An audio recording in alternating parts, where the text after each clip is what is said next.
decided that I wasn't going to ask questions because I want people to pay attention to these two videos, because these two videos are going to help us understand where we're going in this crypto space. So we don't want to start any meetings off. Again, introducing myself, Dr. Howard Powell, Don Crypto, and my mom, Dr. Jaquita Powell, and together we are community wealth builders. We don't start any calls off without prayer. So, Mom, could you start us off with prayer today? Absolutely. Heavenly Father, first of all, we come before you just giving you thanks for this day and all that we have encountered in this day. We thank you for your blessings. We thank you, oh God, for your long suffering towards us. We thank you, oh God, because you are God all by yourself. And we're just grateful for another opportunity to come together with this community. I thank you for every person that is on this Zoom on this evening and for the information that is going to be given out to us. We pray, oh God, that our ears are open to receive what we have, that we can get understanding, that we can gain wisdom in this space. Father God, your word says that we should leave an inheritance to our children's children. And we are working on changing our mindset so that we can build generational wealth and so that we can leave an inheritance to our children's children. And in the meantime, Father, that we would be able to live a full and meaningful life, that our finances that are all that we would want them to be, and that there is no lack in our lives where our finances are concerned. Father, we thank you and we praise you. We give you all the honor and the glory. In Jesus' name, amen. Well, thank you, Mother. I appreciate that so much. We're on point. All right, let's people in the waiting room. Mom, thank you so much for that wonderful prayer. I just want to welcome everybody to our call, and we do want to send the prayers out to the families out in Texas. It's a real travesty what Amen. happened in Texas, and so our hearts and our prayers are out with those families Yes. as well. So didn't want to leave them out. So welcome to the crypto call of the week. I am so excited that you guys are here. I do literally spend all week trying to find something that is interesting, something that can help us with our movement as we're moving into the crypto space. I was in like a little accident earlier this or Thursday of last week, so and my hip hurts and everything. And so like it's I was a little out of commission, but it's all good. So I can't sit down for a whole long period of time. So once I play the videos, I'll get up and walk around or whatever. Somebody said what happened in Texas. Unfortunately, it was a gun person. I think it was a woman went to elementary school and shot 14 children and a school teacher. An 18-year-old. 18-year-old An female. 18-year-old, and he killed his grandmother first. Yeah. So Yes, it's very tragic. we have to pray for our children. An 18-year-old still a child. And so we do have to pray out for our children. Mental illness and health is very important. So we want to make sure that we're encouraging and praying for our children. They're dealing with a lot in this social media and this technology age. So as we come into this crypto space, a lot of people are new to this crypto space. The crypto space is where we are moving towards in our life, right? Our world is transitioning to technology. This is a digital age, and our goal, or my goal, is to make sure that everybody that's connected to me does not get left behind with this crypto space. All right, it's a lot of people who become millionaires, even billionaires, because of cryptocurrency. Can always check the numbers, but I believe that there was over 2,000 billionaires that were created from Bitcoin, and over 250,000 millionaires. All right, just from Bitcoin. So we want to make sure that we don't get left behind. I don't want anybody to get left behind. And a lot of these people, they're the younger people, the younger generation, my generation, even younger, they're becoming millionaires super fast in a matter of 2 years, 3 years. And so the older generation, while they're still with their 401ks and they're still, some of them are still struggling through retirement, it's not fair that the younger people are able to take care of themselves and become millionaires, while those who actually laid the groundwork and the foundations before us don't get to reap the benefits. So I want to make sure that every one of us, my mom's age and older, even younger, are included in this transfer of wealth that is happening in the world. So I'm going to play this first video, and then it's like 16 minutes. Then I have another one that's like 20. No, matter of fact, I'm just gonna play the 20-minute video because I really think that this one's just a little bit more informative on where we're coming from Bitcoin to the DeFi. And then I have one that's a little bit more animated, but it really does break down the DeFi. So let me get this and I'll share the screen. And then I also do have, I want to go over just a little bit of the two of the cryptocurrencies that we did talk about. And then I also want to talk about another cryptocurrency with some potential this evening. And again, we're no financial advisors, just giving you good ideas that we can explore to help us obtain cryptocurrency. All right, so here it goes. Just make sure you let me know that you guys can hear it. That's all. What is DeFi? Well, it stands for Decentralized Finance. In the past, we have always used centralized finance, which is where there's a central authority that controls the flow of money. The government and the banks control it.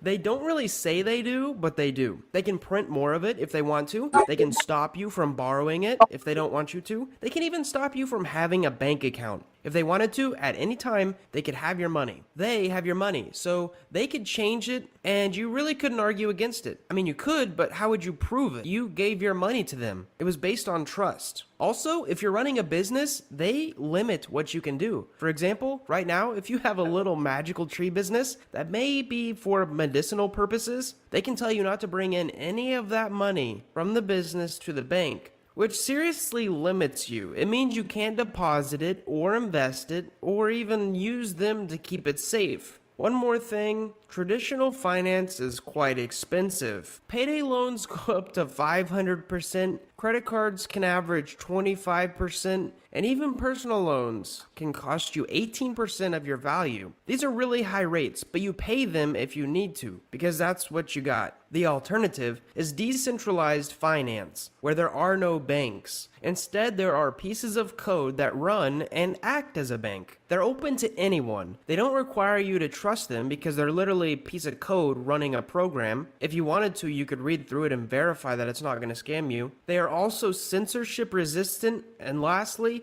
they are much, much cheaper than traditional centralized finance. Decentralized finance is built on three main things: cryptography, the blockchain technology, and smart contracts. If you don't know what these are, we highly recommend that you check out our other videos on these topics, where we break these topics down so simply using stories and examples and analogies that even your grandfather could understand them. Now, this is going to be a bit of a longer video, but it's a very broad and growing topic. Anyways, assuming you understand the cryptography, the blockchain, and how smart contracts work, let's dive into the 5 pillars of decentralized finance. Number 1, stablecoins. So first off, we need to understand the bridge of decentralized finance to centralized finance, and that is cryptocurrency that is matched to a real-world asset. For example, DAI, Tether, and USD coin are all what we call stable coins. This is because their price is tied to the United States dollar. Think about it like this: when you buy one for $1, a new USD coin is minted. When you withdraw one,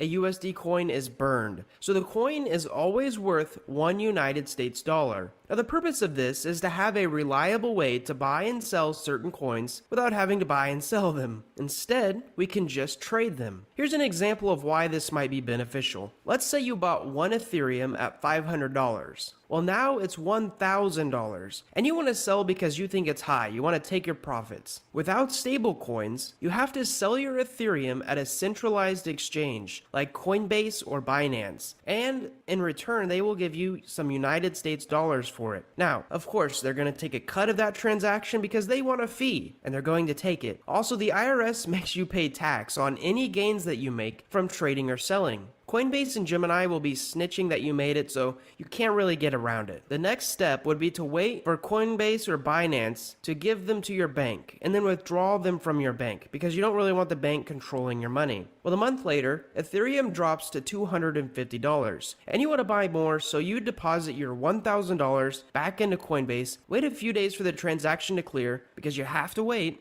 and then buy 4 Ethereum and hold them. Well, Ethereum rises again to $500 and you decide to sell. So you sell them at your centralized exchange. You bite the fee and then you wait a few more days for it to hit your bank account. See, in this example, there's a lot of fees, there's taxes, and there's waiting. Now, let's say we utilized a stablecoin like USDC. You bought 1 Ethereum at $500 and it raises to $1,000. Instead of going through all that headache, you trade your 1 Ethereum for 1,000 USDC. And you just hold it. A month later, similar to the previous example, it drops to 250 and you trade your 1,000 USDC for 4 Ethereum. Then it raises to $500, and here's the beneficial part. Within 5 minutes, you sell your 4 Ethereum for $2,000. The fees were less than 1% because you used what we call a decentralized exchange to trade, which is something we'll explain later. But because of it, you were able to trade almost instantly. Plus, the USDC was secure and you trusted it because it's just code. It doesn't change. Unlike Coinbase or Binance or Gemini, which are controlled by the government and more importantly, people. They have been hacked before. Anyways, we are getting off topic. So that's the purpose of stablecoin. You can be in the crypto sphere without actually using your government-owned bank. Now, in a lot of places, we take banks for granted, like in the US. But some countries are really limiting in how much money you can move around or what currency you can buy them from. In fact, in the United States, every transaction over $10,000 has to be vetted and approved by a bank. Meanwhile, using a stablecoin like USDC, you can move $10 million from one address to another without anyone blinking an eye for like a $5 fee. You could never do that with United States dollars. Number 2, borrowing and lending. So another important pillar of decentralized finance is lending and borrowing. In fact, a huge part of our current financial situation in the world is based on lending and borrowing money. So it would make sense that the blockchain could do it better. One of the reasons we can reliably lend and borrow with banks is because we usually put something down like 20% collateral so that if we never pay back the full loan, our government can come after us and throw us in jail or make us pay that money. In short, there are legal consequences for not paying a loan back. Well, with crypto, this is a problem because one of the pros of crypto is anonymity. You could put 20% down and run away with the rest of the loan never to be seen again. So we have to find a way to solve this. In fact, with the use of smart contracts, we can actually allow others to use our funds while still keeping custody of them. So let me go through a little example. Person A wants to earn interest on his coins, while person B wants to borrow some coins. So person A goes to Compound or Aave, which are 2 platforms that allow crypto borrowing and lending. And person A deposits his coins into a smart contract. If you don't know already, smart contracts are just code that run a particular function. In turn, what he gets are called C tokens or A tokens that are a representation of his original coin plus interest. Whenever he wants to, he can just turn his A tokens or C tokens into that smart contract that was created by Compound or Aave, and they spit out his original deposit plus interest. Now, the smart contract is created this way so that there's no human being that has to do the calculation or have to do the transaction. It's all automatic by code. So that solves person A wanting to earn interest by lending in a traditional way. In the borrowing portion, person B must do something called over-collateralize his loan. This means if he wants to borrow $100, he must put up $120. So that way, if he runs away and never pays back his loan, the smart contract is written in a way that it can pay back person A their coins plus interest. Now, at this point in time, you might be asking, what's the point of taking a loan if you already have the money? Well, you're probably thinking in United States dollars. Say you have 10 Ethereum worth $1,000 because they're each worth $100, but you don't want to sell them because you greatly believe in the Ethereum project, so you put them up as collateral and borrow $800 worth of Tether, which is a stable coin pegged to the United States dollar. So you trade that $800 around, you make some money, you lose some money, you make some more money, and now it's time to pay back your loan. So you have $850 in Tether, and you pay back the original $800 loan to get back your 10 Ethereum. Well, in this little example, you made $50 from the little trades that you did, and you got lucky, but it has also been a few months, and Ethereum, like it has done in the past few months, exploded, and now they're worth $150 each. So now you have 10 Ethereum at $150 each, so now you control $1,500 plus the $50 you made trading. Basically, if you believe in Ethereum, and you have it, but don't want to sell it, and you want to use the value of it, you can take a loan out on it, hoping that it will be worth more whenever you cash it out. However, if you traded, you lost some money, you gained some money, and then you lost some money, and maybe you ended up with $750 Tether, you would have two options. Option A is to front the extra $50 to pay back the full loan, the $800, to get back all of your collateral. And option B is to just keep your $750 and lose your 10 Ethereum, which could be worth a lot. Now this might be information overload, but real quick, there is a second type of loan in crypto called a flash loan, which is a loan that lasts for like 10 seconds. If you could buy Ethereum for $10 on Coinbase and then sell it for $11 on Gemini, theoretically, you can make $1 every time you did that. And so you can use what we call is a flash loan to literally borrow millions of dollars. You don't have to put any money down. You just write a flash loan to borrow $10 million. You tell it to go buy Ethereum for $10 and then immediately sell it for $11. And then you pay back the original loan, $10 million, and all one small little smart contract that gets run in 10 seconds. Essentially, you made $1 million minus the fees that you had to pay for borrowing. But these fees are small because the lender knew that you would have to pay them back and that it was for a very short period of time. Now this is a more advanced technique, but you could never perform this type of arbitrage in traditional finance. Number 3, decentralized exchanges. Okay, so I have a friend who traveled to London a few years ago from the United States. Now, of course, in London, the standard currency is euros, while over here in the US, it's dollars. So naturally, he had to visit a foreign exchange booth and trade out his dollars for euros. Unfortunately for him, the fee was like 15%. So he immediately lost 15% of his money because that's what foreign exchange traders do. Tourists don't know any better and they need local money. So what they do is they take advantage of these people. Well, when it comes to decentralized finance, instead of a foreign exchange trader, we have what is called a decentralized exchange where you can exchange your coins and tokens for other coins and tokens. Now, the fees are usually very small, like less than 0.5%, which is a great benefit for anyone who regularly wants to trade their crypto assets. Most popular decentralized exchanges, or DEXs, work in a manner where investors pool their money together and then traders can trade that money. The fee of every trade that I mentioned earlier goes back to those investors, and it's all written in code so it doesn't change. A government can't step in and say, you can't buy Bitcoin anymore. The fees and the percentages that you change are locked too. They're written in code, so they don't change and they can't raise to crazy prices like 15%.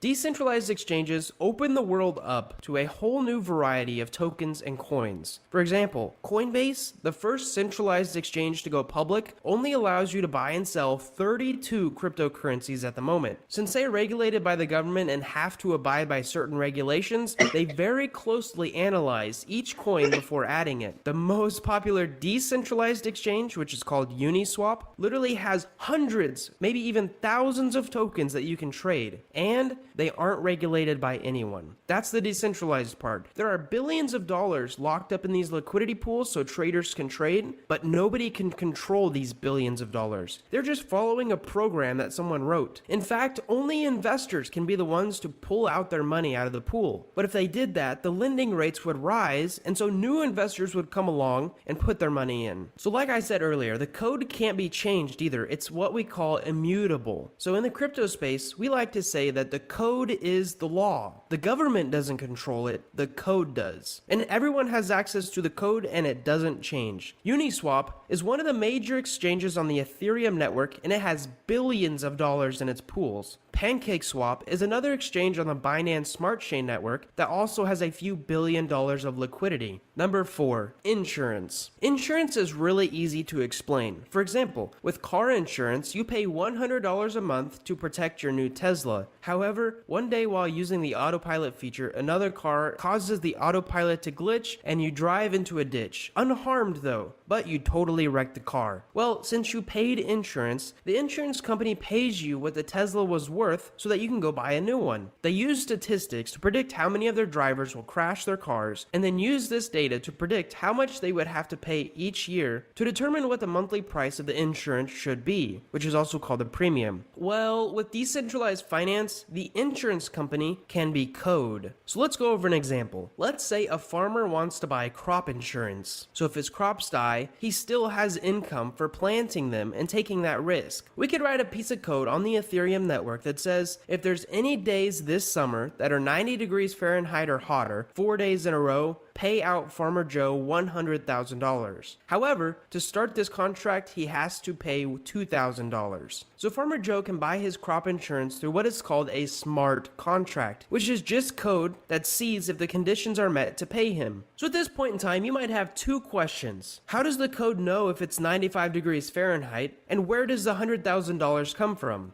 Well, to connect the real world to the blockchain, we have to use something called oracles, which are trusted sources that become a bridge between the real world and the crypto world. We can create an oracle in our city that reads the temperature and is verified by a few people to make sure that it can't be frauded. Then the smart contract can reliably use it as a data source to decide if insurance requirements are met or not. Secondly, the $100,000 comes from other people buying insurance that bought the premiums, but maybe they didn't get paid out because the requirements were not met. Just like an insurance company makes profit, people who provide liquidity to any decentralized finance platform may be incentivized with an interest rate to earn on their deposit. In other words, some of the $100,000 may come from investors who earn money by lending their money. Lastly, we have number 5, which is margin trading. So margin trading is a whole new beast. Let me explain margin trading in the traditional world real quick, and then I'll explain it in the decentralized world. So you want to buy the Apple stock, and right now it is $100. So essentially what margin is it is a loan that will automatically sell your stock if the stock goes below your down payment. So to buy a $100 stock, you need a $100 loan. And the bank agrees to give you that $100 loan if you can give them a $20 down payment and a small fee of 5% a year. So here's two scenarios that could happen. The stock goes from $100 to $150. You have paper hands, so you decide to sell the stock and you get $150. You pay back $80 of your loan because the bank already had your original $20 as a down payment, and you keep the rest, which is a profit of $70. So essentially you made $70 by only spending $20. This means that you more than tripled your money, even though the stock only went up 50%. This is the power of margin. You use it when you think something is going to increase in value to multiply your own money. Now, let's take a look at another situation. This is the second scenario, and it's if the stock drops to $50. Well, with margin, you actually have to sell as soon as the value of what you bought can't pay back your loan. So the stock starts out at $100, then it starts dropping, 90, 85, and then as soon as it hits 80, boom, the bank forces you to sell your one stock of Apple at $80 so that you can pay them back those $80 that you borrowed. So the $80 you made from selling the stock plus the $20 that you gave them as the down payment equalizes the loan. And now the bank has their original $100 they originally gave you. So you're free and clear, you've paid your loan back, but you didn't profit anything. In fact, you lost your original $20 that you put up as down payment. In centralized finance, to trade on margin, you usually need to be able to prove who you are, along with have a minimum of a few $1,000s to even have access to margin trading. The fees are also much higher than 5%. In decentralized finance, margin trading can be a lot quicker, open to anyone in the world with money, and a lot safer as well. So wrapping this video up, we have covered 5 big pillars in decentralized finance: stablecoins, lending and borrowing, decentralized exchanges, insurance, and margin. Hopefully now you can see the value add of decentralized finance and why so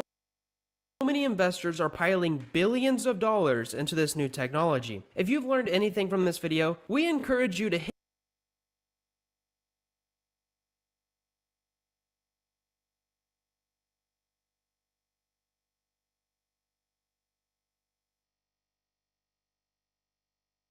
All right, so that was a short video on decentralized financing.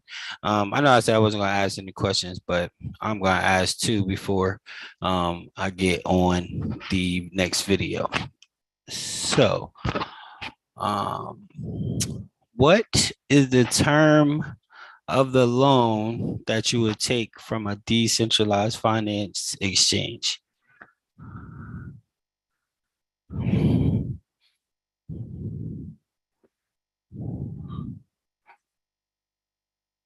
Raise your hand or unmute yourself. Is it a smart contract? Nope. The term of the loan that you would take if you were using a decentralized exchange. A flash loan, nope. If you deposit your cryptocurrency onto a DeFi exchange and you take a loan, what is it called? All right, a uncollateralized loan. An uncollateralized loan. So that means if you have $120 in crypto, take a loan out for 100. All right, so you'll never get exactly what you put in. All right. All right. Next question. What is in the crypto space? What is the bridge between the real world and the crypto world? They were talking about the insurance, and they were talking about the bridge between the crypto world and the real world. What is that called? Oracle. Who said that? Phyllis. Phyllis, Miss Phyllis. That's right. An oracle. I'm sorry, I'm gonna try to meet you. Make sure you send me your wallet address. And Oracle. For those of us who are in We2, we know that We2, the main goal of We2, or one of the main goals, is to become a global veterinarian insurance company, right? So they want to be the Oracle of the veterinarian world. They want to make sure that they are that bridge between the real world and the crypto world, right? So that's why we know, for those of us who are in the We2, it's a long-term project because their goal is to become that Oracle. Okay. And then instead of cashing your money out into a bank, anytime you think you may get some profit from a cryptocurrency, what should you use to exchange your crypto instead of cashing out through your bank?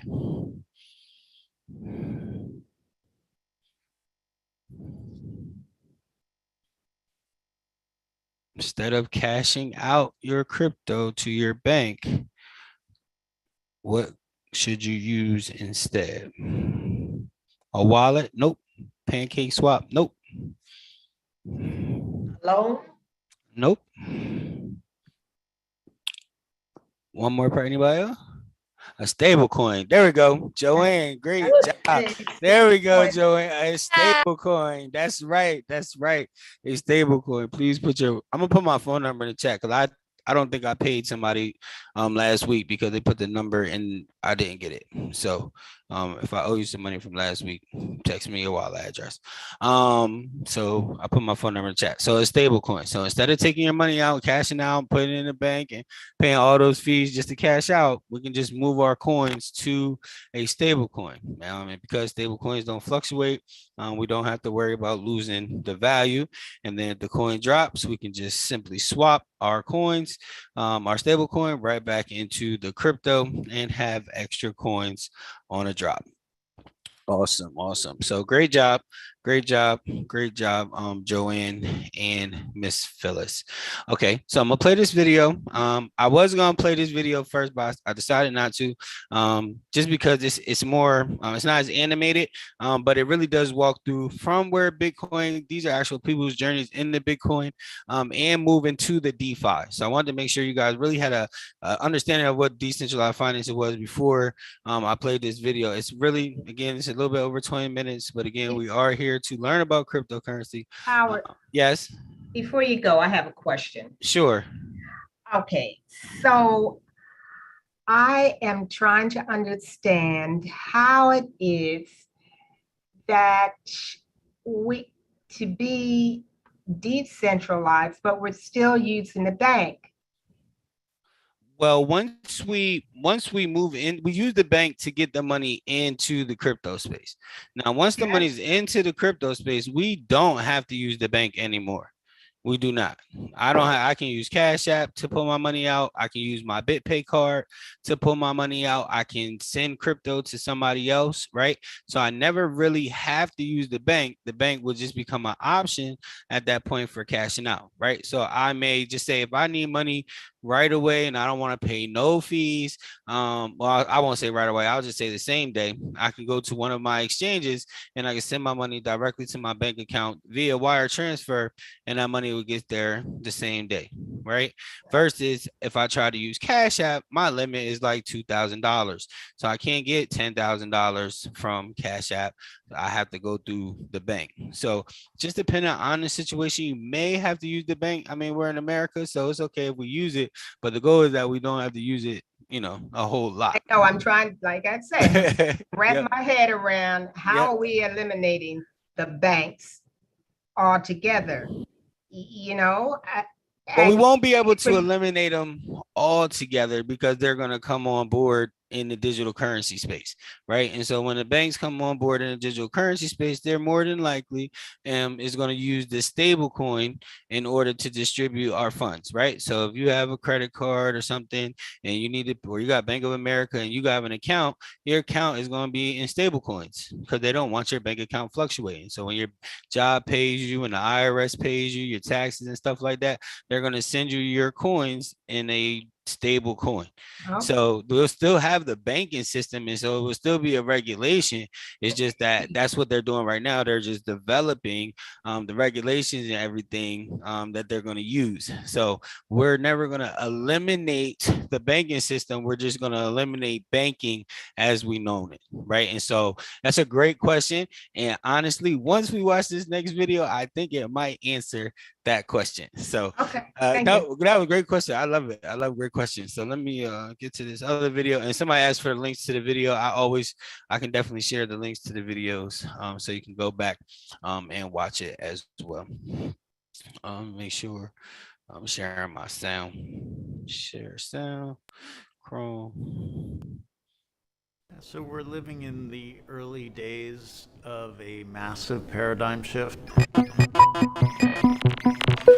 We are accelerating into a digitized and decentralized future.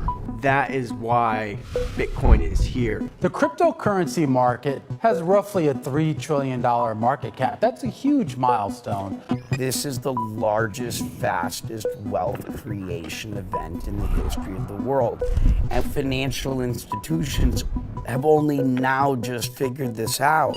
The first futures ETF tied to Bitcoin. This thing is becoming increasingly entangled with the mainstream financial markets. The world's going there.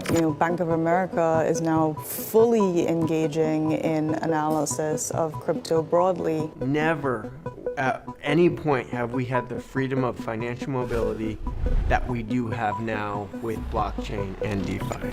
It is a power to the people kind of technology. We're moving to a new kind of world now where users own their own data and they get to run their own financial services. However, we are still tied to the centralized banking system in a way that is unnecessary. The crypto sector today is largely unregulated. This is a little bit like the American Wild West. Essentially what DeFi is, it's like a big casino. That's scary to the JP Morgans because they're seeing all this growth and they're left out. You all can do whatever you want and I don't care. You're either in or out. There's no in between. It's pretty much full service shadow banking with nobody in charge. There's an old adage in technology where they say software is going to eat everything. And one can say very clearly that blockchain is going to eat everything. We're seeing a revolution unfold right now. These are historic times. Buckle your seatbelt. This is where the ride gets really interesting.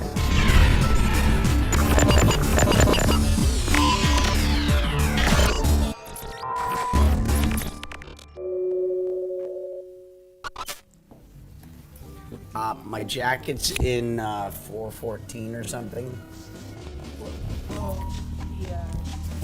We got the presidential suite downstairs for the after party. And I left my jacket there, and I just Irish exit my way out. Coffee. Black. Bitcoin was the beginning. Or no foundation. Right? Like Bitcoin is where you work at it all go to started. marriage counseling. What are cryptocurrencies? Like it's They're like a type of digital money, but instead of being controlled by a central government, they're decentralized using blockchain technology. The impetus was the financial crash of 2008, right? That's in the white paper of Bitcoin. 2008 and Bitcoin gave us the first spark that we needed in order to, start the fire. We had the same basically financial systems in place for hundreds of years. And now we have this new type of ledger that's actually self-auditing by the virtue of being decentralized. So that is really the core of this technology. So what was once very obscure magic internet money is now a global financial infrastructure that anybody can build on and anybody can access. And what this whole movement has grown into has been like an evolution of the technology. The vision has really always been the same. Decentralizing, democratizing, returning power to users of finance or really any web-based application. So we're effectively building an entire, new world ourselves, right? This, this $2 trillion industry has bubbled up in 12 years.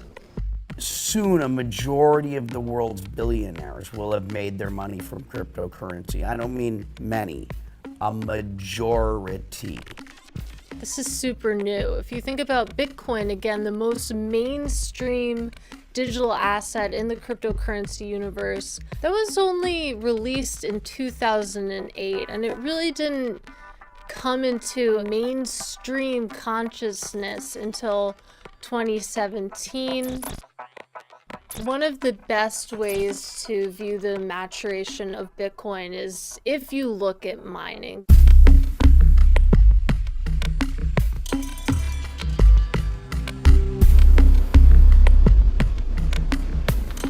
This used to be something that you could mine in your dorm room. I know a few people who did that. To now, you basically have to have a very sophisticated operation to really mine Bitcoin at scale. To solve these increasingly complex computer problems, that takes a lot of electricity.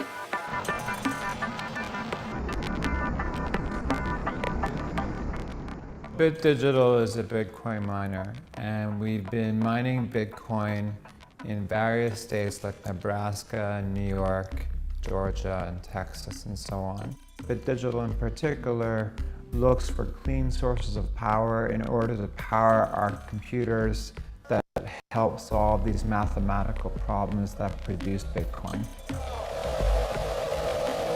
Can't hear a damn thing in here.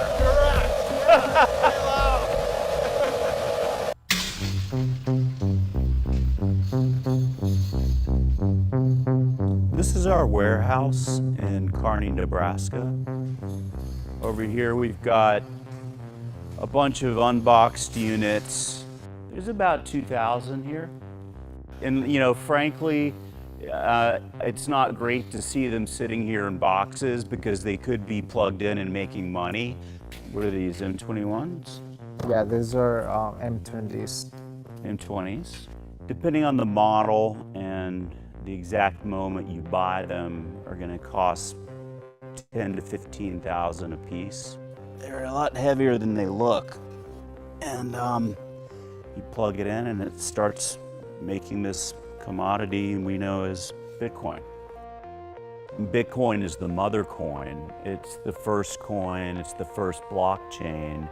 But I think beyond that, Bitcoin has had a bit of a democratizing effect. It's created opportunities to generate capital who wouldn't have had access to that before. That was enabled by Bitcoin, and now it's spread to a bigger ecosystem.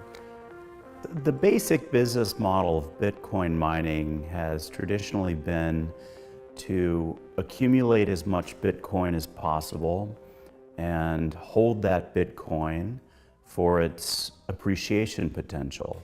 But there's a broader vision here. Lending, borrowing, stock exchanges, currency exchanges, insurance, derivatives, all of these now have their facsimiles in the digital realm, which have been created with code rather than with brick and mortar institutions. And this is the landscape that we are thinking of when we say the word DeFi. Trying to study and wrap my head around DeFi a lot more lately. 4 or 5 years ago, everything we were doing was really oriented around Bitcoin and its growing ecosystem. Over the past few years, in contrast, everything has been oriented around DeFi. DeFi is a collection of software projects that run on the blockchain that enable a host of money activities, things like lending and borrowing, swapping or trading of different assets, the creation of new asset classes like NFTs. You go and deposit money to bank and what? You get 0.75% interest at best depositing in a bank, but then they loan it out at 10% to 20% to people. So they're making 20 times the money that they're giving you in return. Whereas like DeFi can definitely change that paradigm. There are two promises to DeFi, and I think they broadly fork. So you have the idea of financial inclusion, where people who do not have access to financial services can get that access. And then you have the idea that for the rest of the world that already had access to financial services, we're now switching from snail mail to email.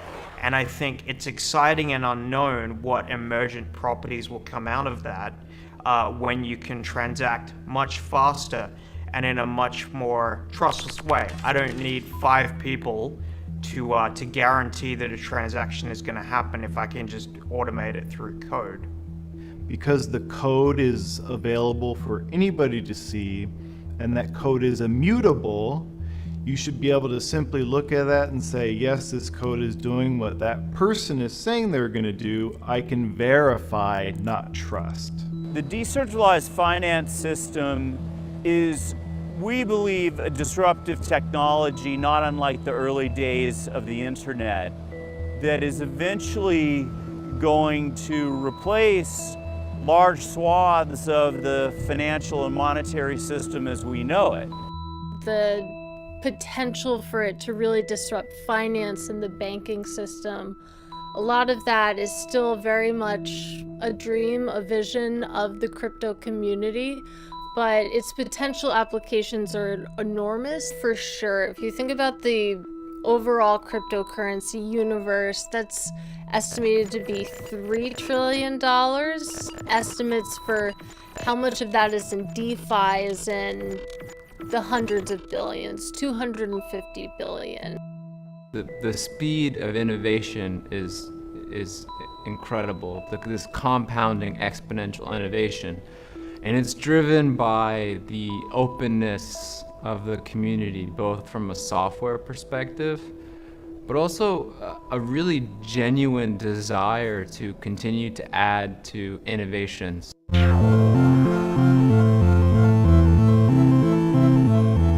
blockchain is the underpinning of all of this change. So blockchain is the record-keeping technology. It's this decentralized public ledger where all of these cryptocurrency transactions are recorded anonymously. So the cryptocurrency is the medium of exchange, and the blockchain is where that's all recorded. Blockchain is good at three things. It's good at storing information, security, and allowing anyone to audit it. That is the ultimate weapon, dare I say, to fight back against people who have been hiding information, who have been threatening security, who have been manipulating information. It's a decentralized system. No one owns or controls or runs it.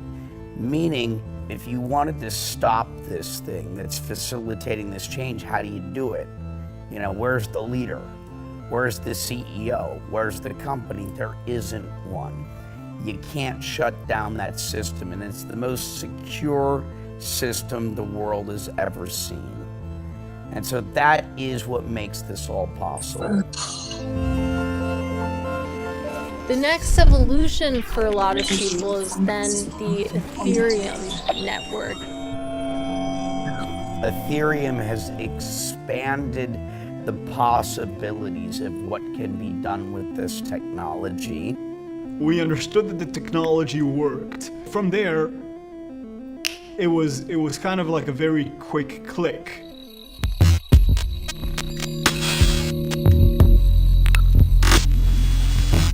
Hi, my name's Joseph Lubin. Yeah, so I was one of 8 original co-founders of Ethereum. The Ethereum project set out to become a new trust foundation for the planet, to essentially effect a paradigm shift in how the world organizes itself. In order to be a new trust foundation, you need to be massively decentralized in as many dimensions of decentralization as you can identify. And the new trust foundation gives us things like digital scarcity. It gives us trustworthy collaboration. It enables us to transact between people who don't know one another, just because you can trust the programs that are guaranteed to execute on the blockchain. It seemed very natural to call this emerging decentralized protocol, blockchain cryptocurrency set of technologies, Web3.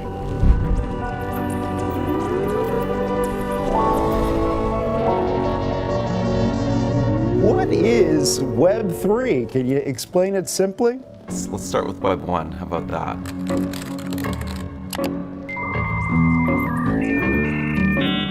Web 1, for the first time, we had access to information. Welcome. We had this kind of real idealistic notion of knowledge and communication and information. Goodbye. Web 2 happened. We saw big consolidation. Facebook, Twitter, so on and so forth. And Web 3 is really taking the ideals of Web 1 and kind of solidifying them in a meaningful way. Web3 is really shorthand for a world where the users are creating the value, but also recapturing the value, something that was totally lost with the Facebooks and the Googles and the Amazons of the world. The people, the users, are the ones that have much more power, that are able to create much more value, and also are able to consequently capture some of that value. It's known as this amalgamation of these different decentralized technologies and this new world essentially that we're creating. The first wave of the internet, right, took multiple years. Web 2 unfolded over the course of 10, 12 years. And so Web 3, it's just beginning. And so that's the phase that we're in right now. Early on, we built smart contracts.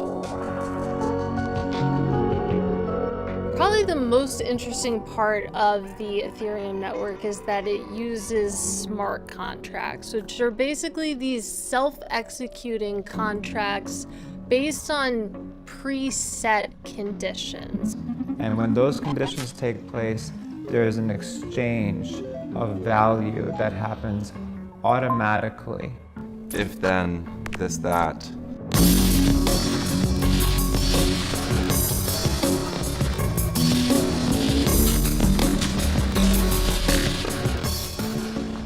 If you think about the floor of the New York Stock Exchange, or if you think about simply buying or selling stock in your brokerage account, there are fees paid that are associated with doing that. Contrast that with clicking a button on your computer without any human beings touching it and without any transaction fees. That becomes much more efficient from an economic perspective for the user.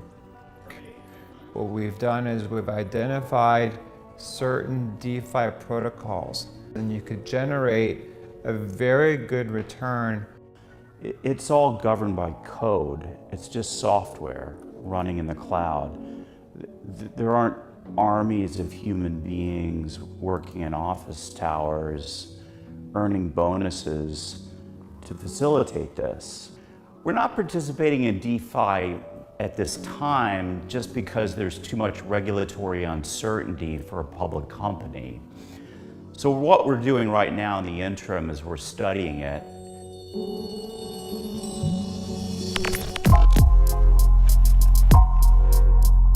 My name is Tim Massett. I was formerly the chairman of the Commodity Futures Trading Commission. Well, the crypto sector today is largely unregulated.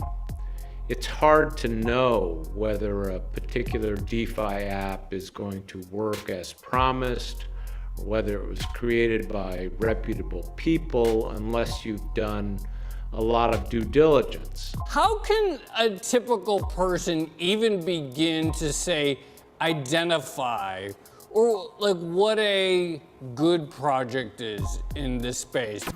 I mean, there's no question that the token economy is a very volatile asset class to be involved in.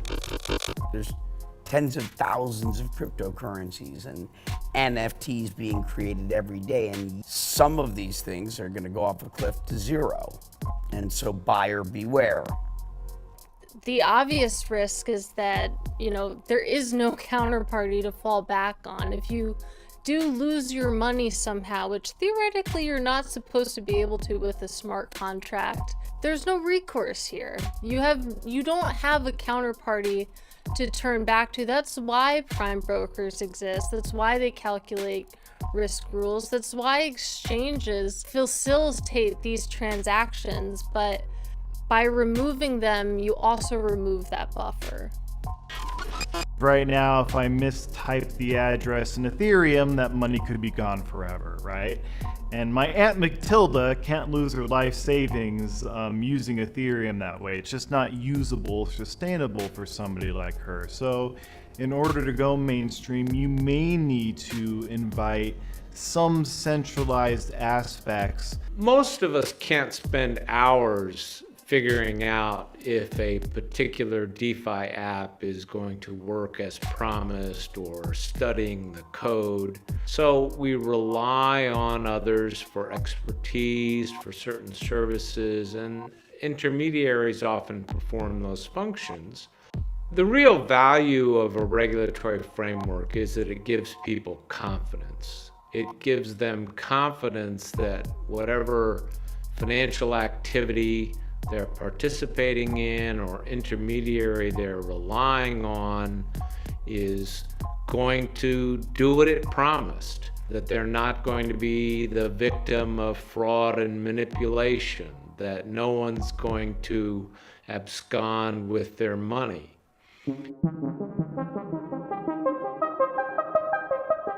This is a little bit like the American Wild West, right? Like there's this cutting edge frontier out there. Free land, stake your claim on the potential gold rush, right? But when you get out there, it's, hey, there's people trying to rob you and there's scams going on. Blockchain and cryptocurrencies are a disruptive technology. They're a young technology. There will be exploits. But federal investigators say a Wild West culture has led to a massive spike in cryptocurrency scams. There are a whole list of problems with crypto. Unreliable tech, scams. You have like these Ponzi scheme projects where their tokens are basically crap coins, right?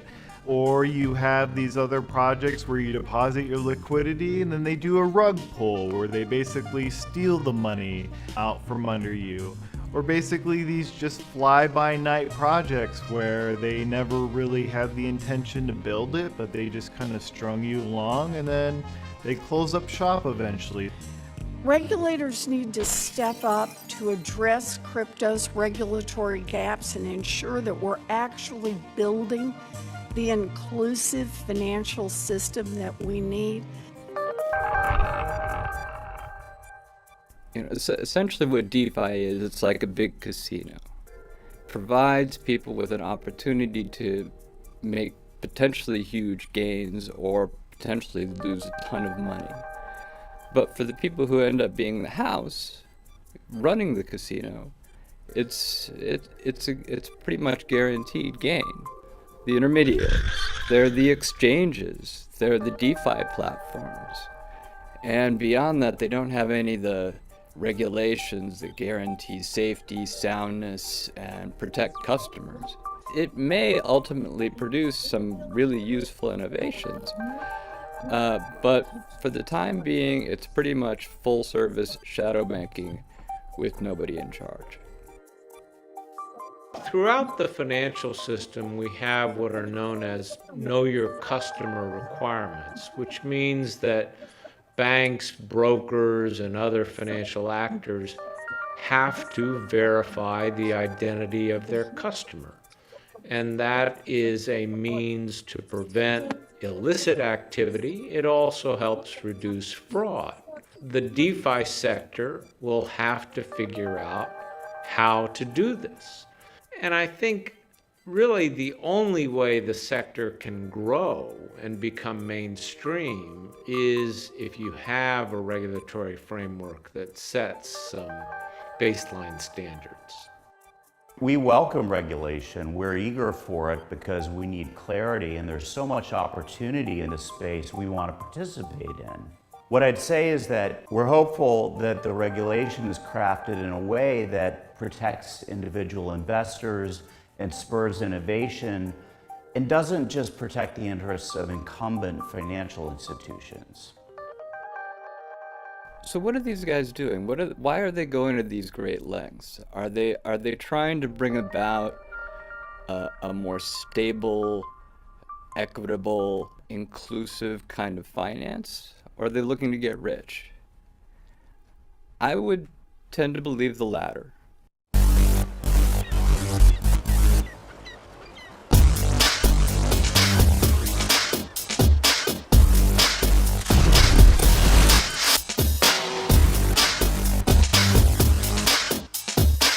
Miami has a very crypto-friendly vibe, and I think the industry is taking off. It's hard to imagine what decentralization looks like. You come here though and you see real people who you've met online or hey, I threw this metaverse party and you were there and I'm meeting you in real life. There's all these people who love all these esoteric pieces of the cryptocurrency universe that now come together and they can share the things that they're passionate about. They can share their enthusiasm. They can share their expertise. Their minds are open to ideas, to dreaming, to thinking big, to thinking differently. We're reimagining money.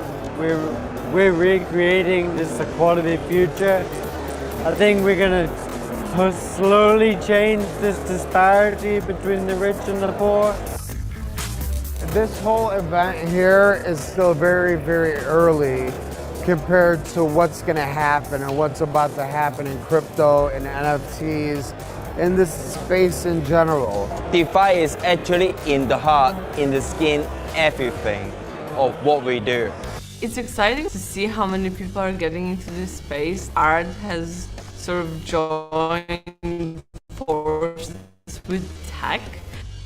There's enough space for everyone in here.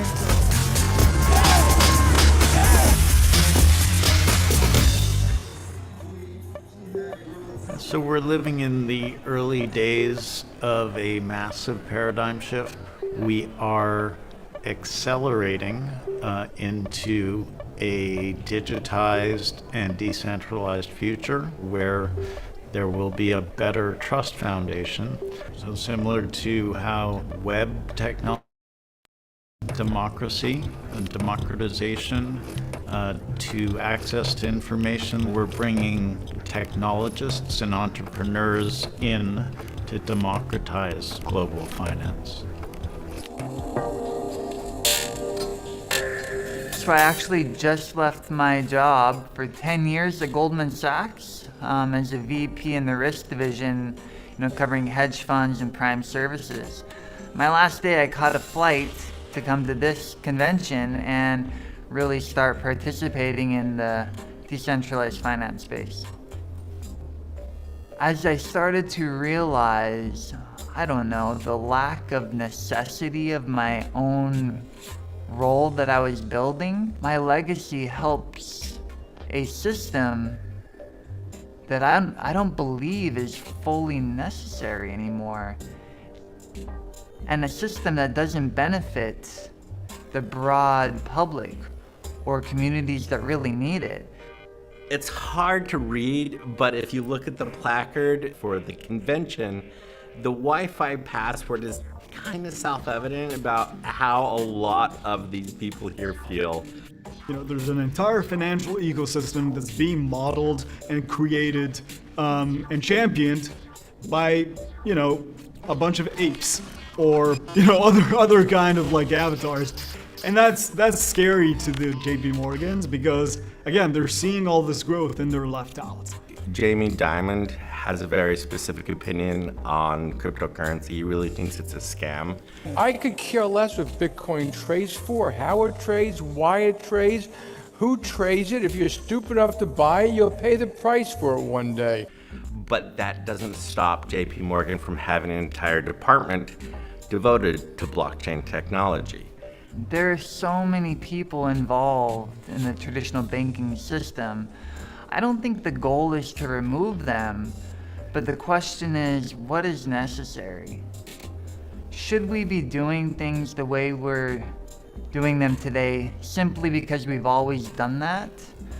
We don't do that with telephones. We don't do that with cars. We don't do that with all the other technology. However, we are still tied to the centralized banking system in a way that is unnecessary. So major financial institutions are, for the large part, aware of the technology. Many of them have strict regulation that they have to pay attention to and are constrained by. Maybe some of them will put their head in the sand and think all of this will go away. They won't last very long, I assume. It's either, come in and participate or basically die, right? Or get displaced in some form or fashion. So I know that banks are working on their own blockchain solutions. They're keeping up with everything that's going on, and it's the same with the governments. They're not really talking about this stuff, but they're there. They're listening and they're learning because they know that this is the future.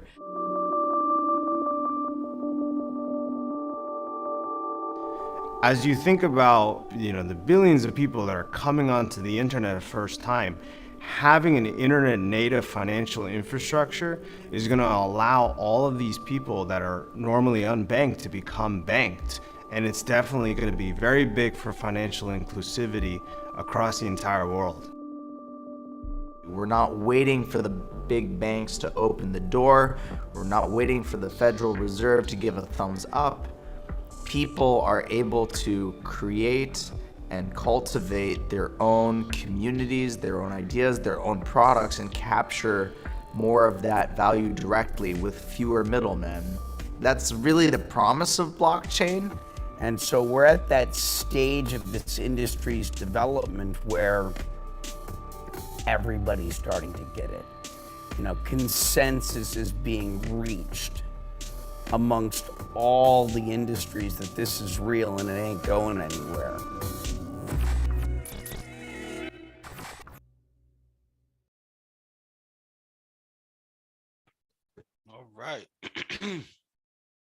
All right. All right. So that was our second video. I don't have any questions because I was really just in tune to that video, and I really felt like we just really needed to pay attention. So I really want to, I'm gonna open the floor really, and I just, instead of asking a question, I want to maybe just get 4 people, just something real quick that you learned from watching that video. You raise your hand and I'll unmute you.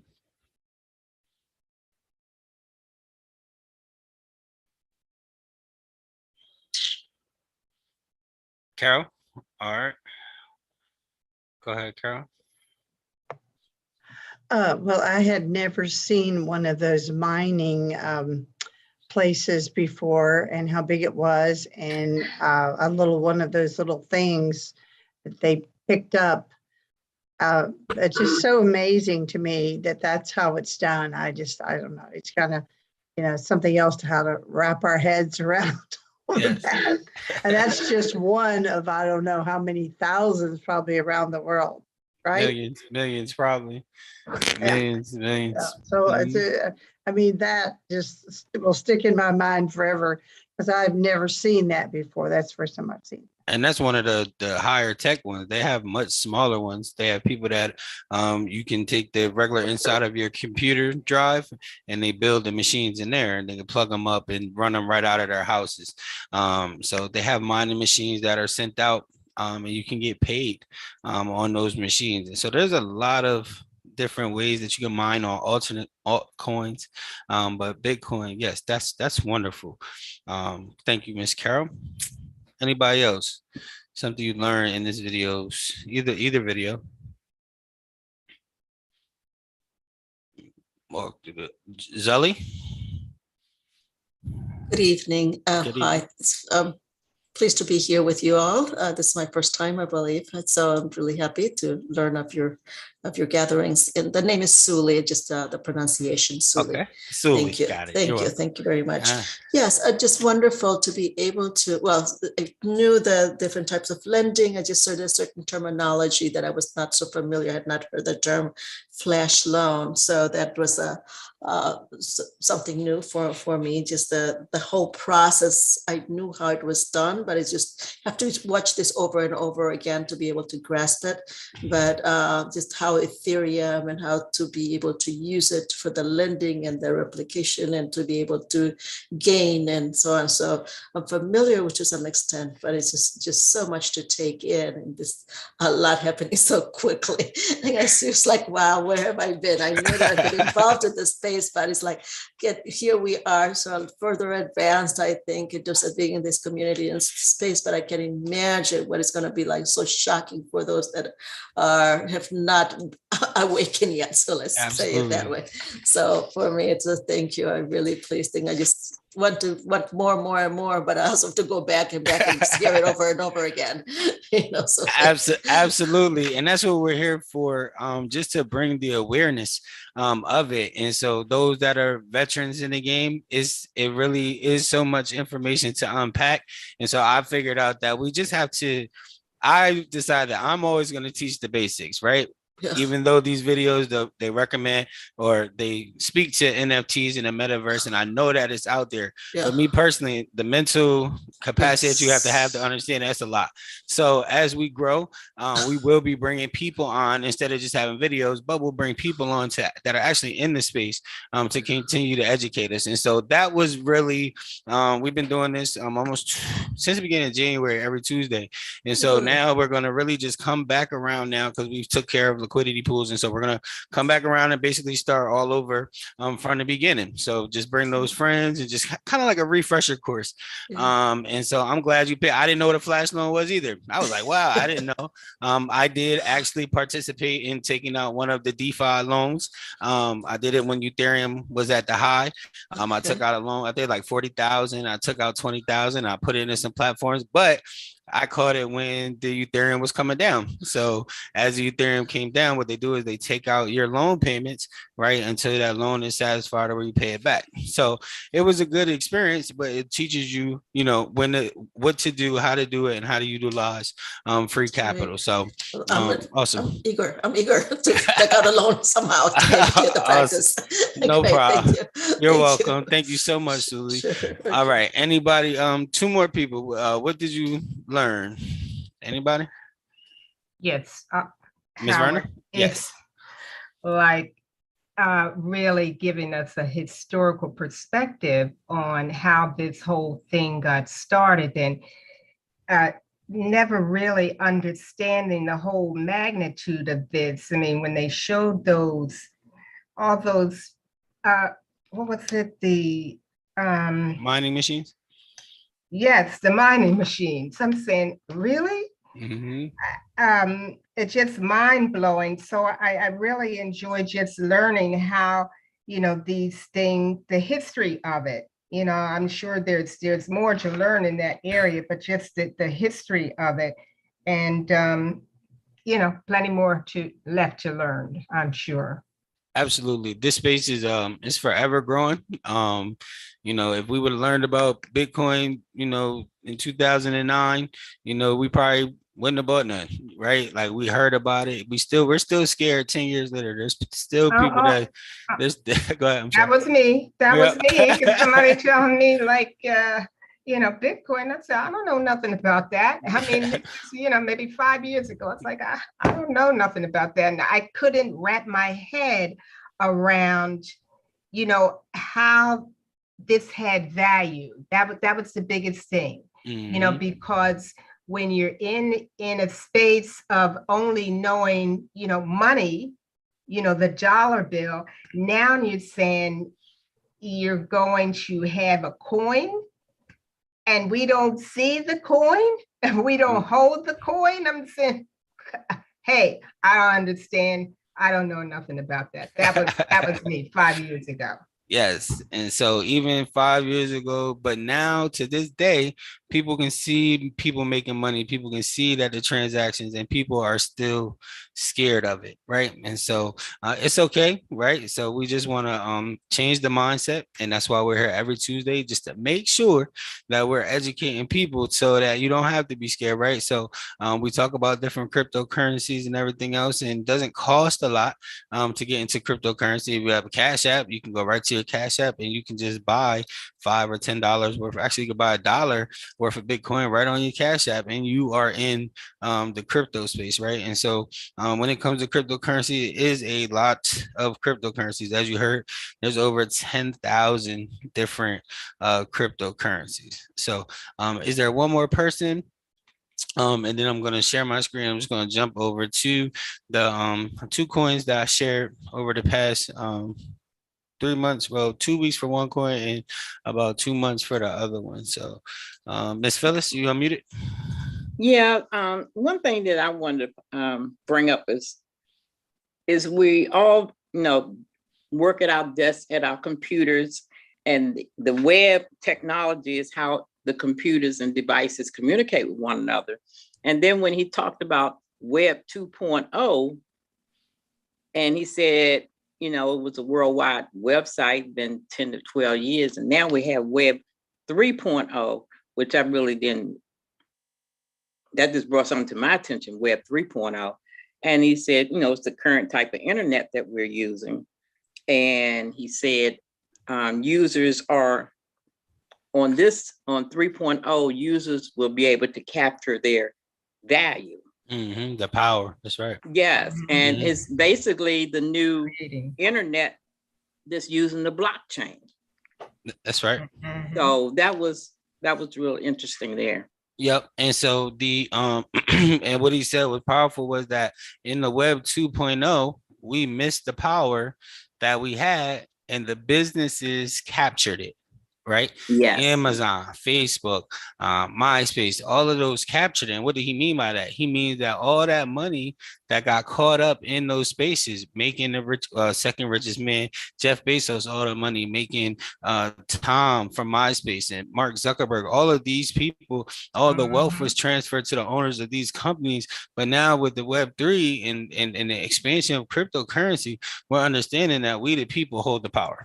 Right. Amen. So we have the power, and it's a global. As if you looked at the last minute of that video, when you looked at the people in the other countries, they're unbankable. They don't have banks. They don't have access to money. They don't have access to capital. But what they do have access to is the cell phone. Right. They do have access. A lot of them do have access to cell phones. Electricity could be scarce, but they have access to the internet. So we have the ability to send money far, wide, all day, every day. And so with cryptocurrency, we have the chance to change how money and the banking is done. And so we want to do that by accumulating cryptocurrency. I know a lot of times we're in this crypto space and we are making money. And I really do not talk about programs on Tuesday night calls because I always wanted to remain about cryptocurrency. I might slip up one time, but at the end of the day, we always want to make sure that we're accumulating cryptocurrencies, right? It's not about making money with cryptocurrency. It is about accumulating cryptocurrency. There's a lot of people who had Bitcoin, had Ethereum, and they sold it before it got to where it is now or where it was when it hit its all-time highs. So we want to make sure that we're accumulating cryptocurrency, not spending cryptocurrency. Right. So if you would have bought 1,000, or some of us are just, we'll go to what we're now. If you bought a cryptocurrency like Bitcoin and you were able to get 200 million Bitcoins for $10, would you have held those Bitcoins till they hit 60,000, or would you have sold them when they hit $100? How long can you really hold on to these cryptocurrencies? You have to be able to and set your mind. And when we talk about the mind, you got to be able to set your mind to hold these cryptocurrencies at least, what the guys say, at least 4 years. 4 years. Expanding the imagination of what it could develop into. Absolutely. Right. And so that's why when we invest in these different projects, we're believing in these projects to develop over a period of time. All right. We deal with the We2. We know what the goal is for the We2. So we have to allow them to develop. How long is it going to take to get the word out of a global veterinary insurance all around the globe? Is it going to happen in 6 months? No. Is it going to happen in a year? Probably not. Is it going to happen in 2 years? No, but it may be not, but there's growing processes. So in the process, the coin is going to continue to go up as they reach their mission. But will we hold on to that coin long enough, or are we going to be impatient because it's been 3 months and we didn't see 1,000%? Right. So we just have to be, or when we get to 1,000%, are we going to sell it and then watch everybody else become multi millionaires and billionaires because we sold? It's all about accumulating cryptocurrency at this point. Okay, so let me go ahead and share. I'm gonna share these 3 coins real quick. I'm gonna see if I can get it done in about 10 minutes. So I'm gonna use the website PooCoin.app. And remember, PooCoin does not have a app on the web store. All right, so don't download any apps called PooCoin, nothing. If you have a wallet and you're in crypto, never give your 12 phrase words away. Never send nobody any crypto, right? So, all right. So in the coins that we talked about, we know that we talked about the We2 tokens. All right. We've been talking about those tokens for 3 months now. And so what I'm gonna just put this on I'm gonna put this on a daily chart. So what we experienced in, and I'm not a financial advisor by any means. I always have to say that. So you always invest anything at your own risk. But what I'll show here is, this is the We2 calendar, and I'll say today on this date, if you can see me highlight my screen, this is February the 28th. So what's that? 3 months. We're right at about 3 months. So in 3 months, We2 has raised all the way up to an all-time high, and it has come all the way back down to exactly where it was 3 months ago. All right, so this is a beginning wave of a cryptocurrency. We are in at the beginning of the cryptocurrency. Well, it launched in October, so it had some small gains, and then it remained steady, and then we went all the way up because we had new people coming in, and then some people made a lot of money, some people got discouraged, whatever. People sold, it came down, and now it's back where it was in February. So it's okay. So that's the first round, right? So people came in, they made some money, they got in, they got out. Some people are holding for the long term. Why? Because we've seen it get here, and we know it's going to get back to there. So now probably would be a good time to buy while it's low. All right. And remember, whatever you're putting in here, I don't never say don't put in what you're not willing to lose, but what you cannot touch for a year. All right. So the money that's held, right? And so that's why they have liquidity pools. The money that's held is what stops us from bottoming out at a certain price point. So if everybody bought cryptocurrency and they promised that they weren't going to sell it for a year, that would keep a cryptocurrency from falling in price. All right. So as a team, as a group, as we move, our goal is that when we have cryptocurrencies that we know the owners, or we're believing in the projects from the beginning, the cryptocurrency that we're buying, we buy some with an intent to hold, and then we can buy some with an intent to sell. All right. So this is the We2. All right. So if you sold at the top and you took a little profit, you did really good. And so now you should be in profit, right? The goal of these, anything that we do, is to get your money back. All right. So if you put in $1,000 and it got to $2,000, if you want to take $1,000 out, fine. Go ahead and let the rest ride, but just make sure that $1,000 or whatever money that you're taking out, you're putting somewhere else where it's growing. You don't want to take it out and put it in the bank. All right. Or you take it, you change it to what? A stable coin, and then you wait for the price to drop. And then when it drops, put that $1,000 back in, and now you got many more coins. All right. So the next token, which is called the Move Moon, I introduced that token on May the 11th. Okay. And the reason I introduced the token is because I was able to meet the owner. It only had 159 holders. At the time, it only had like $345,000 in the market cap. And so as you can see, let me scroll down a little bit. As you can see, we're at March 11th is when I introduced it. And so from March 11th, all the way up to, hold on, move the screen. All the way from May 11th, which was a little less than 2 weeks ago exactly. It has went from, 7 zeros to now only having 5 zeros. All right, so we dropped a couple zeros, and so you would have made, if you would have bought that evening, you would have been up about 700%. All right, so if you would have put in $100, it would be worth over $700. I came in on the day before, I told you, or earlier in that day. I put $200 in that day, and then that $200 is now worth over $2,500. Oh my God, what's the project? The Move Moon project, great question. So Move Moon project is a utility token backed by a wireless service. So the goal of Move Moon is to be a telephone service provider backed by Verizon. So you're able to use their SIM card. I already have the SIM card. You can put them in your phones, but also be able to provide insurance for the phones as well. This way that we're in circulation, we can actually be paying our cell phone bill with cryptocurrency, right? So just imagine if you invest $1,000 now worth over 80,000, and then you could just pay your cell phone bill with that $80,000, right? And so that would just keep the Move Moon coin in circulation because we're taking the money for that for the cell phone service.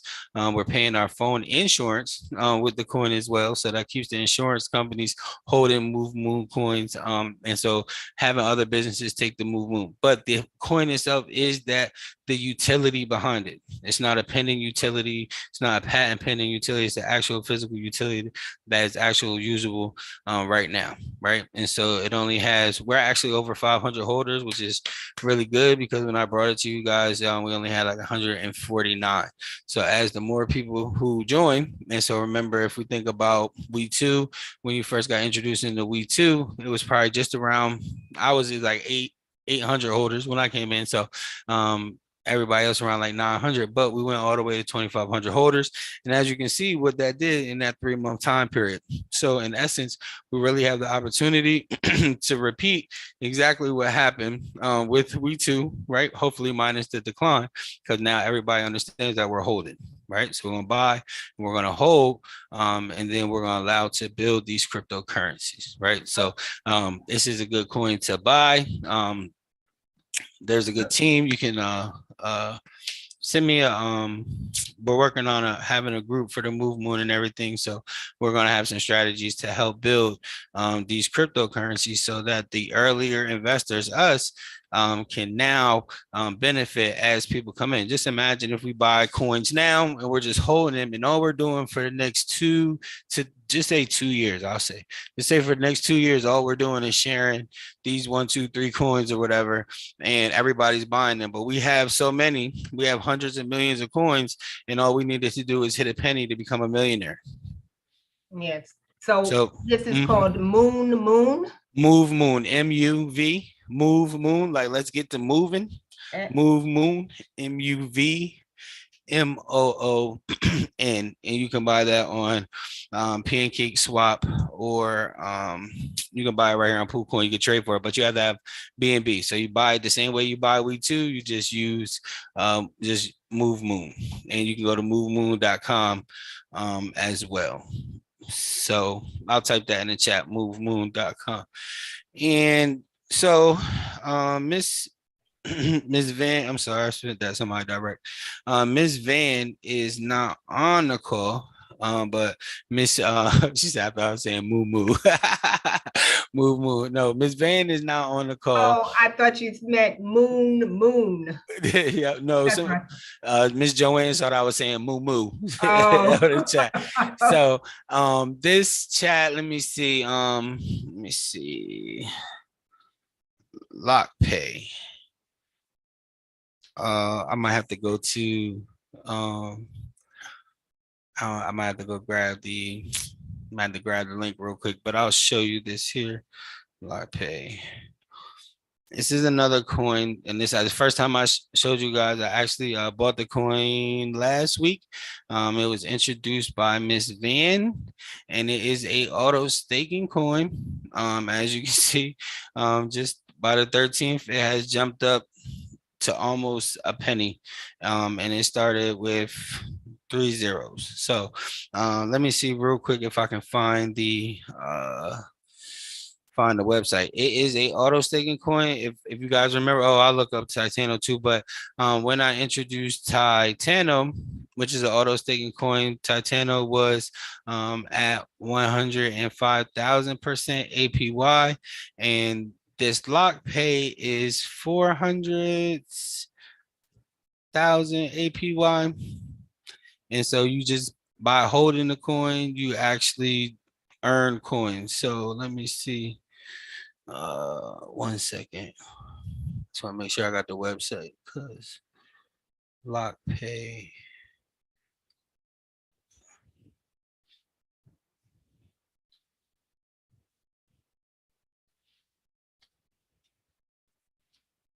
Let me see. Is this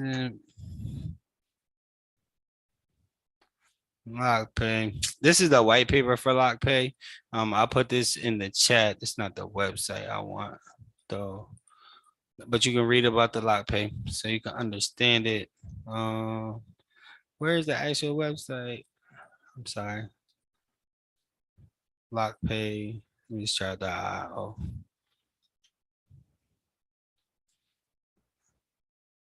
I got it on my phone because I just clicked it from my phone. So let me see. I apologize. Lockpay.app.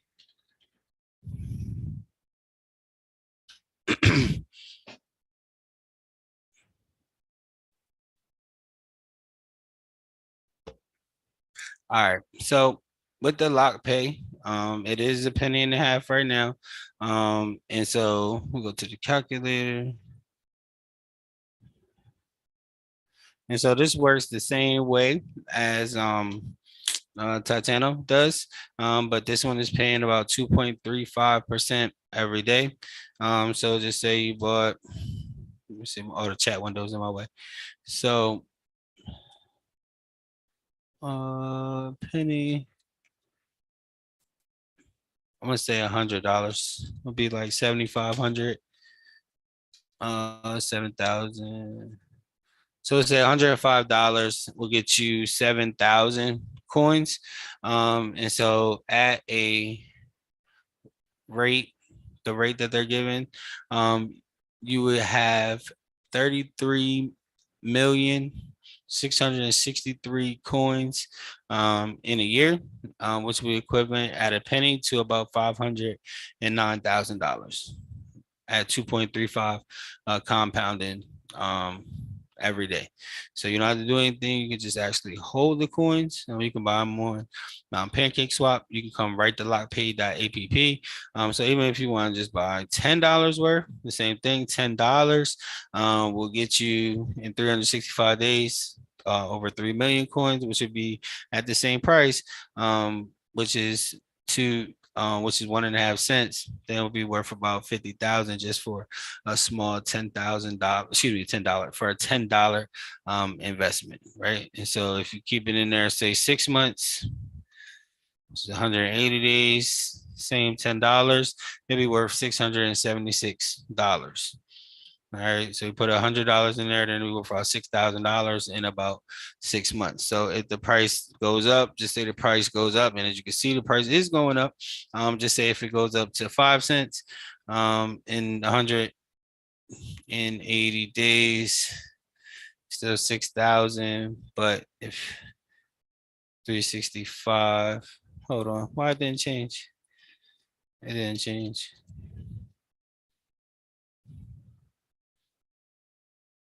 I don't know why it won't change. It should change, but I'm sorry. But we know if it stays, let me see.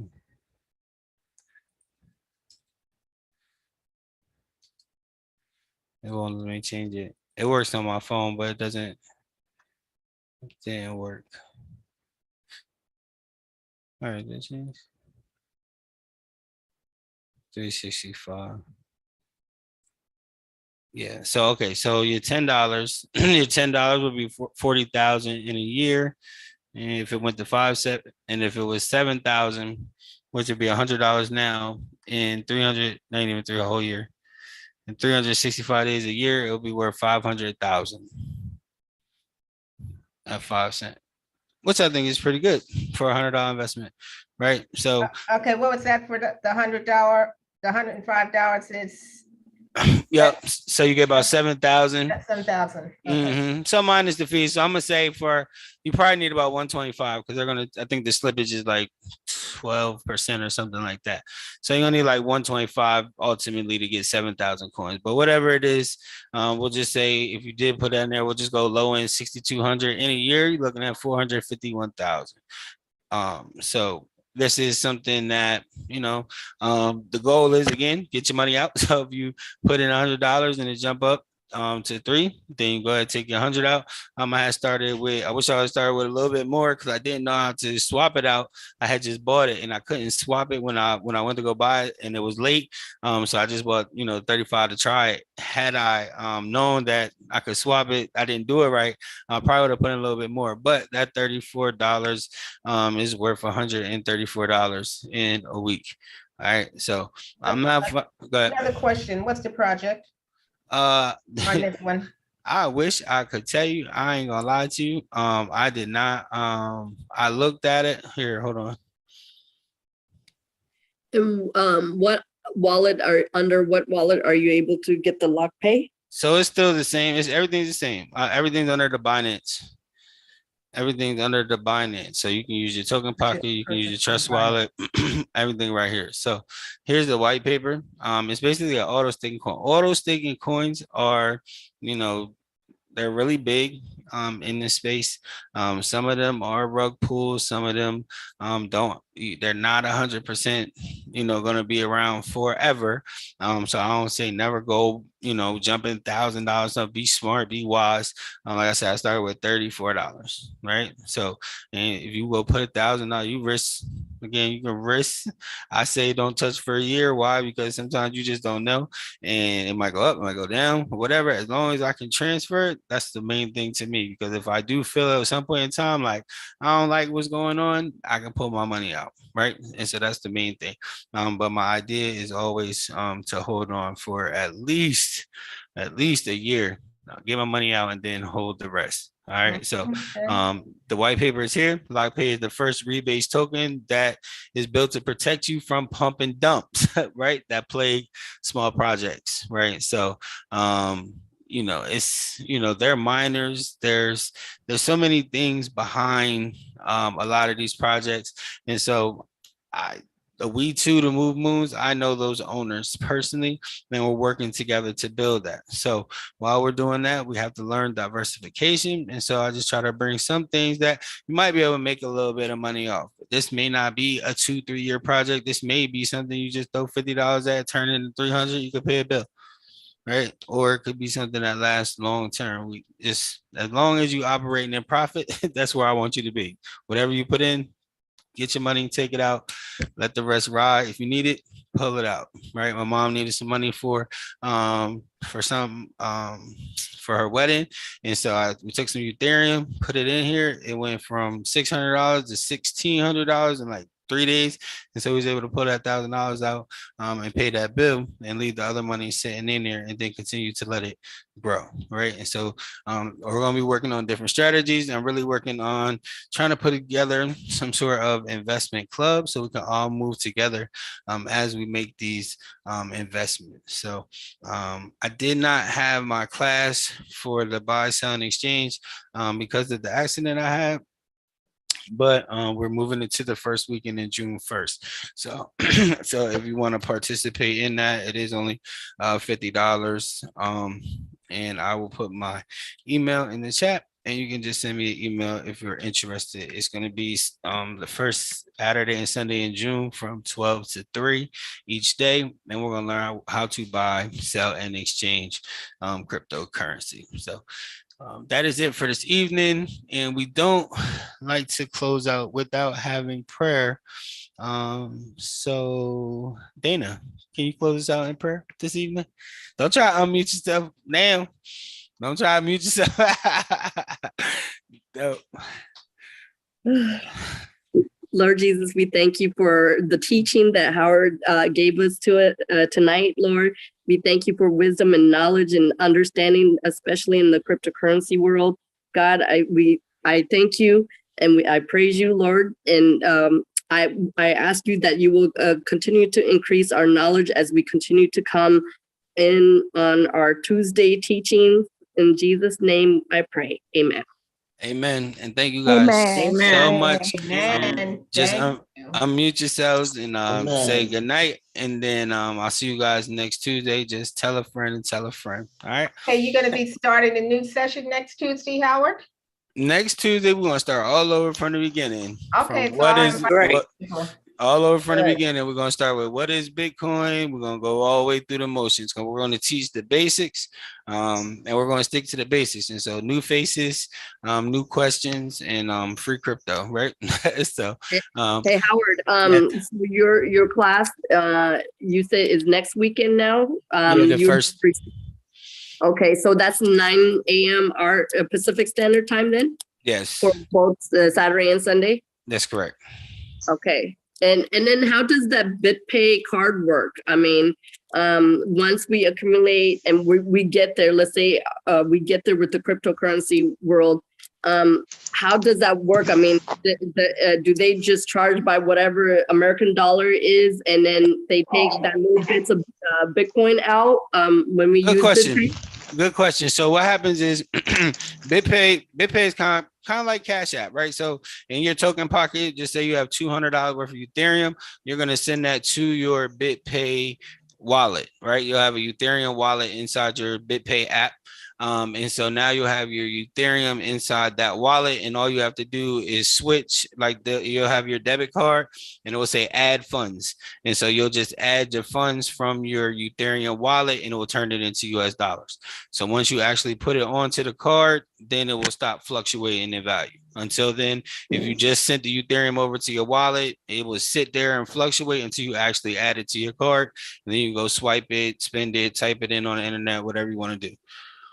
But does it still continue to build Ethereum in BitPay or no? It does. It does in the wallet as long as you don't add it to the card. Oh, okay. Can I have the instructions on transferring from my Coinbase account to my BNB token pocket?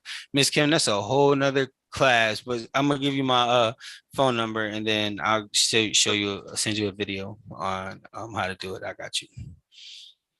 All right, you guys. Good night. I will see you guys next Tuesday. All right. Good night. Thank you. Good night, everyone. Check your text. All right, we'll do. Bye. Oh, I didn't even record it.